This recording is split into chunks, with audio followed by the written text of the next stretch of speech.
Assalomu alaykum aka-ukalar. Sizlarga navbatdagi ishimizni taqdim etamiz.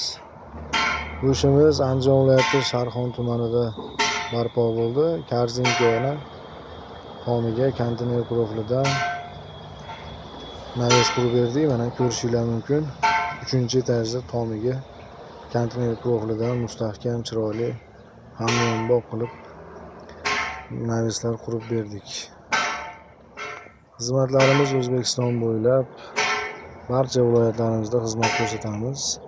Ekranda ko'rinib turgan 97 669 95 55 nomeriga murojaat qilaverasizlar.